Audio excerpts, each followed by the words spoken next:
దేవుని నామమునకు మహిమ కలుగును గాక.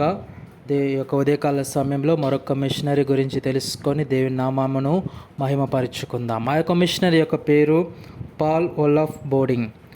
ఈయన నార్వేలోని ఒప్లాండ్లోని గ్యోవిక్లో జన్మించాడు. అతను ఎడ్వర్డ్ వోల్సెన్ బోర్డింగ్ మరియు బెట్టి ఎమిలీ వెన్నెవోల్ల కుమారుడు. బోర్డింగ్ ఒక పుస్తక విక్రేత కుమారుడు మరియు అతను సంతాల్ కోసం ఇండియన్ హోమ్ మిషన్ తర్వాత NELCగా అభివృద్ధి చెందింది. వ్యవస్థాపకుడైన లార్స్ వోల్సెన్ స్క్రెఫ్స్రూడ్ను గ్యోవిక్లోని తన తండ్రి పుస్తకాల దుకాణంలో మొదటిసారి కలిశాడు. స్క్రెఫ్స్రూడ్ ఒప్లాండ్లోని పొరుగు పట్టణమైన లిల్లే హమార్ వెలుపల జన్మించాడు. బోర్డింగ్ క్రిస్టియానియా విశ్వవిద్యాలయంలో, ప్రస్తుతం ఓస్లో విశ్వవిద్యాలయం, వేదాంత శాస్త్ర అభ్యసించి 1889లో పట్టభద్రుడయ్యాడు. 1890లో అతను మిషనరీ పూజారిగా సంతాల్ పరగణాలకు వచ్చాడు. 1909లో స్క్రెఫ్స్రూడ్ మరణించినప్పుడు బోర్డింగ్ నార్వేజియన్ మిషనరీ సంస్థ సంతలైన్ మిషన్ నాయకుడిగా బాధ్యతలు స్వీకరించాడు.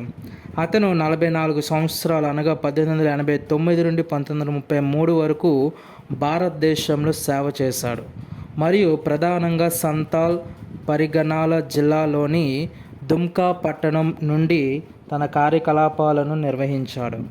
1914లో బోర్డింగ్ బైబిల్ను సంతాలి భాషలకు అనువదించడం కూడా పూర్తి చేశాడు. జార్ఖండ్, బీహార్ మరియు అస్సాం రాష్ట్రాలలో, అలాగే బంగ్లాదేశ్ మరియు స్కాండినేవియన్ దేశాలలో నివసిస్తున్న సంతాల్ ప్రజలలో అతను ఇప్పటికీ బాగా ప్రసిద్ధి చెందాడు. 1934లో భారతదేశం నుండి తిరిగి వచ్చిన తర్వాత బోర్డింగ్ డెన్మార్క్లో జన్మించిన తన భార్య క్రిస్టిన్ లార్సెన్ 1883 నుండి 1940 వరకు తో కలిసి డెన్మార్క్లోని ఓడెన్స్లో స్థిరపడ్డాడు. అక్కడ అతను 1938లో మరణించాడు. P.O. బోర్డింగ్ సేకరించిన కథల నుండి సంకలనం చేయబడిన folklore of the Santal Parganas, London DNET 1990ను సిసిల్ హెన్రీ బొంపాస్ ప్రచురించారు. 2006లో ఓలావ్ హోడ్నే తన ఓప్రే ఇన్సింగ్ అనే పుస్తకంలో ఒక జీవిత చరిత్రను జారీ చేశారు.